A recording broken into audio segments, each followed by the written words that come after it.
before we move to a new country, and I decided to do a 30-day celibacy challenge. I don't even like the word challenge because I feel like it's gimmicky, and I have intentions with this. So, of course, I'm going to document it. It's something I've never done before. If you follow my story, I grew up in the 80s, exposed to porn at an early age, 10 to 12. I grew up chasing girls and disconnected from body, unless it was something like breakdancing or popping wheelies or something like skating, right? I was very connected to my body in those kind of things. But when it comes to intimacy, sex, I don't know if I've been um, grounded at all. I'm sure, of course, there are times that I have, but I don't know. As a 52-year-old man, I just want to do a reevaluation, and so I'm curious about this because it's going to give me a lot of data, and I'm going to share it with you. All right. So at its core, celibacy is about intentional redirection of sexual energy, and this is what I'm really interested in. Listen, 5 years ago, I'd be rolling my eyes, right? What do you mean redirecting sexual energy? Like, how do you redirect sexual energy? Well, I'm gonna find out, hopefully. So whether it's spiritual growth, healing, self mastery, or just like clarity, I'm obsessed with being grounded, and I think it's because a few weeks ago I did my first 6 hour MDMA journey, and it was the most grounded I've ever felt in my life. So I think the treatment or value of doing something like an MDMA journey is that once you go back into your normal life, you can trace what you felt because your body felt something that you usually don't feel. So in my case, presence and groundedness, those are not feelings that, as an Aries and someone who's so high strung and all over the place, those aren't feelings that I'm used to. It takes a lot of work for me to be still. The medicine forced me to be still for 6 hours, and holy shit, I didn't know that kind of stillness was possible. If you want to know more about that medicine journey, I made it into an episode of my podcast because halfway through it, I picked up a microphone.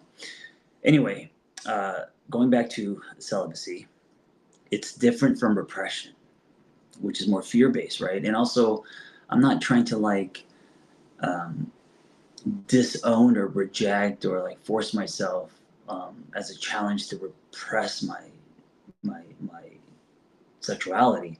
I'm trying to explore it, to stretch, to discipline, and to learn about it, right? So celibacy is then a conscious decision rooted in purpose. All right, I want to tell you why. I mean, that's my intention. I want to tell you why I'm doing this and to see what's on the other side of this. So the first, and by the way, if you are not a man and you're listening to this, please send this to a man, because I think every man needs to explore this. And I'll be honest with you, in my 20s and 30s, I had no interest. I would have no interest in exploring this, But as a 52-year-old, I feel like this generation is lacking, males is lacking an initiation for men. I think this generation, um, Gen Z, we're on our phones, we're exposed to porn, we are numbing, we are not connecting with humans, and we are disconnected with our bodies. And so, yeah, send this to a man. Send this to a man, and hopefully more men will experiment in these spaces. I mean, it's all under the umbrella of your relationship with yourself, right? So, speaking of relationship with self, that's the first. Reason to do this. Detox from distraction. Without the dopamine hits of sex and sexual release and pleasure, would I face what's beneath the surface, right? And this is what's really interesting to me and also scary. Boredom, loneliness, anxiety, longing. This invites honest reflection and emotional clarity.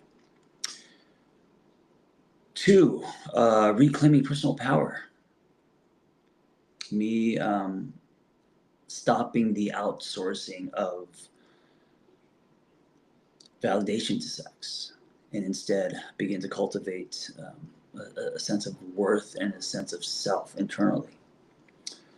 3, sharpened focus and energy. Sexual energy is life force. Without dissipating it, I may experience increased creativity, drive, and motivation. And this is where I want to learn more how to kind of channel that sexual energy into other things like creativity. And lastly, to build discipline. I think discipline is valuable, for every human to earn something. There is a hero's journey there. There is a safety for anyone else around you if you're a disciplined person. And this doesn't mean hard on yourself. This doesn't mean hard on yourself or bashing yourself. This just means being disciplined. I do have discipline when it comes to like art, creativity. I have discipline when it comes to, documenting my story, and I have discipline when it comes to fitness. Where I lack discipline is food and cravings and sex. So saying no to temptation builds self-trust and integrity. It's not about repression, it's about choice. All right, the second piece of this is masculine and feminine energy balance. And this is also a topic I've just been really interested in these days. Healthy masculine cultivation. The masculine thrives in presence, structure, and restraint. Abstaining channels energy toward action, toward purpose, and leadership rather than chasing gratification. Listening to the feminine without using sex as a shortcut to connection. I'm inviting or forcing myself to sit with emotional depth of my own and others, cultivating empathy, intuition, receptivity, sharpening my radar. Feminine traits that often underdevelop in men. Sacred polarity. Over time, this creates deeper, more conscious polarity when he re-engages, right? When I am able to create that kind of tension, not bad tension, but the kind of tension that forms attraction and longing, connection. For me to show up less needing and more grounded, inviting a richer dance between the masculine and the feminine, right? That's really interesting to me. And then finally, spiritual benefits, transmuting of energy, in this case, sexual energy, when not released physically, can be transmuted into spiritual energy.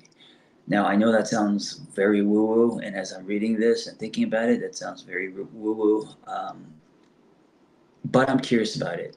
I'm genuinely curious about it as a 52-year-old man who this year is going through a complete rebirth after our house burned down, and